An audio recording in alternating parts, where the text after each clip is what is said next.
Alors là, vous êtes sur le site du Maupuy, près de Guéret, là où se trouvent les anciennes carrières du Maupuy, où était extrait il y a quelques années encore, jusqu'en 93, un granit bleu qui était très dense. Donc là, vous êtes dans nos ateliers qui ont été fondés en 1975 par mon père, que j'ai repris en 1995, et puis que j'ai continué à développer.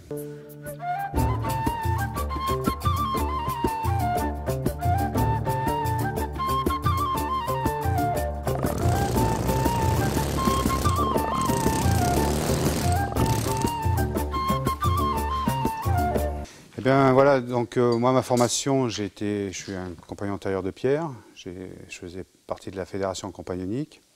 Et puis en 1996, ils m'ont demandé de réaliser une statue représentant Saint Martial pour la ville de Limoges. Il y a eu un acte de vandalisme, je pense avec beaucoup d'efforts.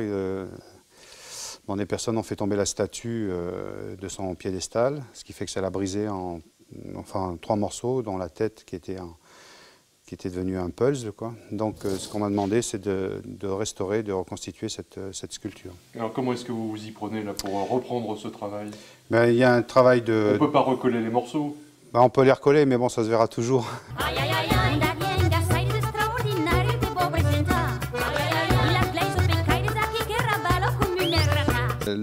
La partie du corps était brisée en 2 morceaux. Bon, il en manque une légère partie au milieu, ce qui fait qu'il y a un léger décalage à l'assemblage.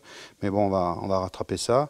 Et puis la partie haute du buste et de la tête, donc on a repris une pièce de départ brute et puis on l'a remise dessus et puis on va la resculpter. Ce granit-là, c'est le granit du Compé, donc qui vient de la région. Donc j'ai des morceaux qui me restent de Compé que j'ai utilisés pour essayer de retrouver la même teinte. Bon, ça va pas être évident, on va peut-être falloir faire une petite patine à la sortie pour réajuster l'ensemble. Enfin, un dégrossi par épanelage, c'est-à-dire qu'on cherche les volumes principaux, par exemple la mitre, les parties du visage, la partie de la chevelure qui va se décomposer après, puis le raccordement avec les épaules, bon, qui sont encore un petit peu hautes, mais j'ai laissé de la matière volontairement, parce qu'il y a toutes les crochets du visage, la chevelure, la barbe, etc., reconstituer la liaison avec le cou.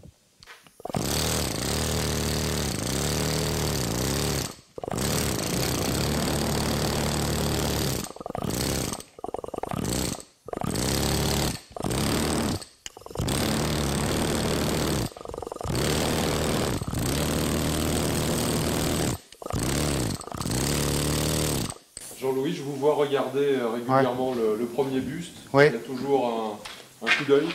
Ben oui, enfin, oui, je suis obligé de suivre à peu près, c'est pour voir mes volumes en gros, parce qu'on va finir de mettre en place les volumes. Et après, quand les volumes sont en place, les axes sont en place, bon, on ne peut plus se perdre, après c'est de l'ornementation, c'est différent. Oui, le granit, si on a les bons outils, oui, c'est un matériau qui se travaille très très bien, qui est très homogène. Il y a des pierres qui sont beaucoup plus difficiles à travailler que le granit. C'est pas des pierres qui éclatent, ouais, c'est ça. Vous avez des pierres comme certains marbres ou pierres froides qui sont beaucoup plus compliquées à travailler, comme les comblanchiens, ou des choses comme ça, parce qu'ils sont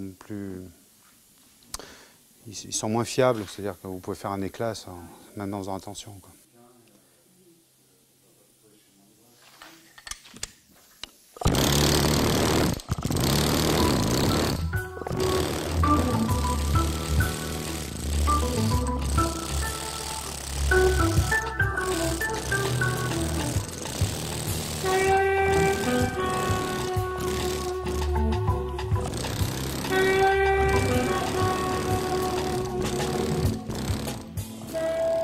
C'est la magie de la pierre. La pierre est devenue, bon, c'est un petit peu difficile, c'est pas le matériau principal dont on a besoin, mais ça reste toujours magique de travailler une matière comme celle-là. Bon, là, c'est essentiellement du granit, mais bon, il y a une richesse sur notre patrimoine national de beaucoup de carrières, de marbre, de calcaire, et faire comprendre que travailler à la matière aujourd'hui, c'est devenu quelque chose, dans un monde qui devient un petit peu virtuel, qui reste une chance, je pense. C'est un métier qu'on apprend tous les jours. Moi, je connaissais des tailleurs de pierre qui avaient 80 ans et puis qui ne travaillaient presque plus, mais qui disaient « Ah, maintenant, je commence à savoir un peu ». Non, on apprend tous les jours. Ouais. c'est un métier qui apprend une forme d'humilité quand même. Parce qu'on est face à soi-même. Si on ne peut pas dire c'est la faute de telle personne, quand on fait un travail comme ça. Si ça ne marche pas, il n'y a personne d'autre qui peut vous dire, vous êtes face à un miroir.